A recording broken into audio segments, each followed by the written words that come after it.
Comedian Raju Srivastava 40 से अधिक दिनों तक अस्पताल में जिंदगी और मौत के बीच जूझने के बाद 21 सितंबर 2022 को उनका निधन हो गया। पिछले दिनों उनकी तबीयत में कुछ सुधार देखने को मिला था, लेकिन वे नहीं बच सके। जब से राजू श्रीवास्तव को हार्ट अटैक आया था, तभी से वे बेहोश थे। डॉक्टरों ने उन्हें बचाने का बहुत अधिक कोशिश की, लेकिन सफल नहीं हुए। फिल्मी जगत से लेकर टीवी दुनिया के कलाकारों व दर्शकों ने अपने चहेते कलाकार की जिंदगी के लिए रात दिन दुआएं की, लेकिन सब व्यर्थ चला गया। ऐसे में आज हम आपको कॉमेडी किंग राजू श्रीवास्तव के जीवन के 5 किस्सों को बताएंगे, साथ ही ये भी बताएंगे कैसा रहा उनका फिल्मी सफर। कानपुर की गलियों से निकलकर माया नगरी तक का सफर तय करने वाले राजू भैया ने अपने टैलेंट के दम पर लोगों के दिलों पर राज किया है। राजू श्रीवास्तव कॉमेडी के बेताज बादशाह थे। लोगों को मंचों के माध्यम से और टीवी शो के जरिए खूब हंसाया।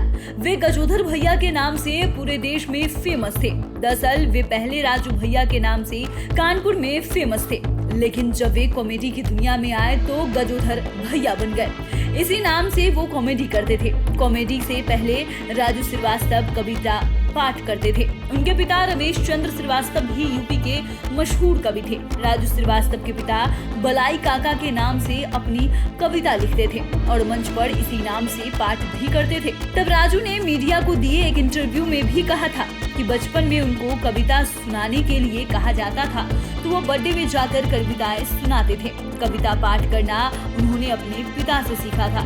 बता दें कि राजू श्रीवास्तव का जन्म 25 दिसंबर 1963 को कानपुर में हुआ था। उनकी प्रारंभिक पढ़ाई कानपुर में ही हुई थी और उनकी उम्र अभी 59 साल ही हुई थी और इतनी कम उम्र में ही वो चल बसे। राजू भैया गजोदर भैया के रास्ते राजू श्रीवास्तव देखते ही देखते कब कॉमेडी किंग बन गए पता ही नहीं चला और कॉमेडी के रास्ते उन्होंने बॉलीवुड की दुनिया में एंट्री कर ली थी। हालांकि वे 1982 में कानपुर से मुंबई आ गए और इसी माया नगरी से उनका फिल्मी सफर तय हुआ। शुरुआती दिनों में मुंबई में उनका भी जीवन अन्य कलाकारों की तरह काफी संघर्षपूर्ण रहा था। अपना गुजारा करने के लिए उन्होंने ऑटो रिक्शा भी चलाया था। इसके बाद उन्होंने फिल्मों में छोटे छोटे रोल किए। राजू श्रीवास्तव ने बॉलीवुड में अनिल कपूर की फिल्म तेजाब के जरिए कदम रखा था। इस फिल्म में उन्होंने कॉमेडी रोल किया था। ये रोल काफी हिट रहा था। इससे उन्हें काफी सुर्खियां भी मिली थी। इसके बाद उन्होंने सलमान खान की फिल्म मैंने प्यार किया में रोल मिला। इस फिल्म में उन्होंने ट्रक क्लीनर का रोल किया था। इसके अलावा राजू श्रीवास्तव ने शाहरुख खान की फिल्म बाजीगर में भी काम किया। इस फिल्म में उन्हें कॉलेज स्टूडेंट्स का रोल निभाया था। फिल्म आमदनी अठन्नी खर्चा रुपया में वे बाबा चीन चिंचू तथा फिल्म वाह तेरा क्या कहना में बन्ने खां का असिस्टेंट का रोल निभाया। इसी तरह फिल्म मैं प्रेम की दीवानी हूँ में नौकर का रोल किया। वे छोटे छोटे रोल में भी दर्शकों में छा गए थे। राजू श्रीवास्तव ने अपनी छोटी सी जिंदगी में एक मिसाल कायम कर ली थी।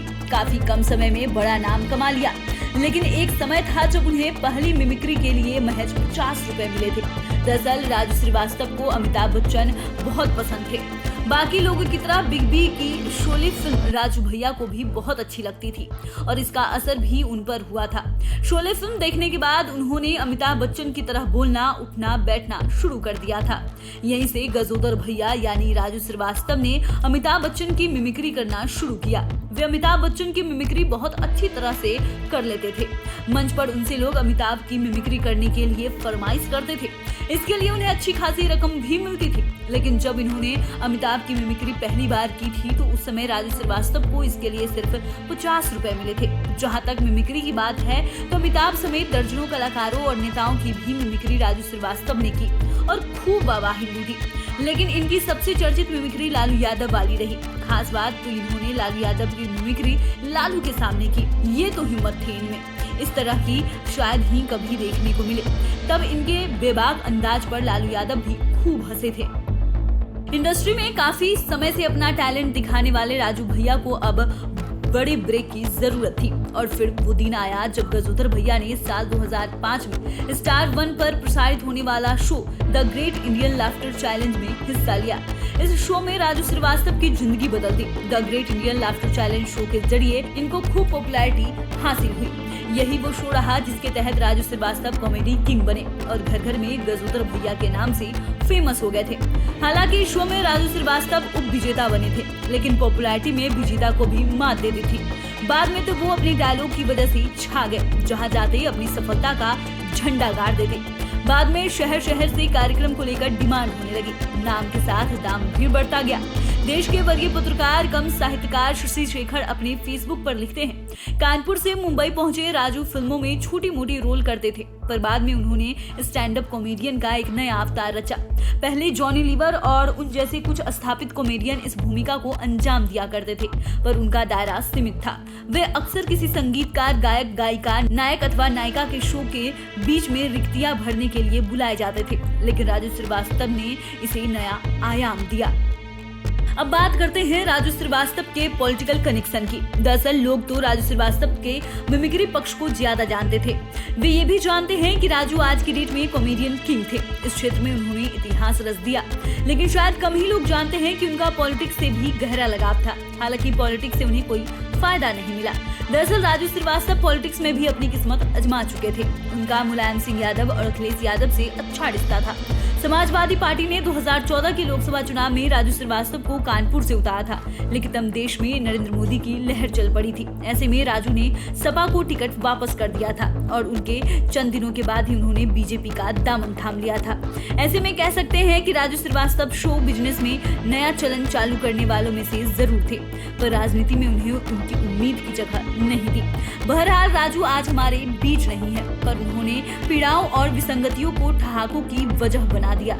तनाव भरी इस दुनिया में यह ऐसा विरल काम है जिसे राजू जैसे कुछ लोग ही कर पाते हैं। यही वजह है कि राजू श्रीवास्तव को पीएम नरेंद्र मोदी से लेकर बिहार के मुख्यमंत्री नीतीश कुमार तक ने शोक प्रकट किया, जबकि कलाकारों की दुनिया तो रो रही है।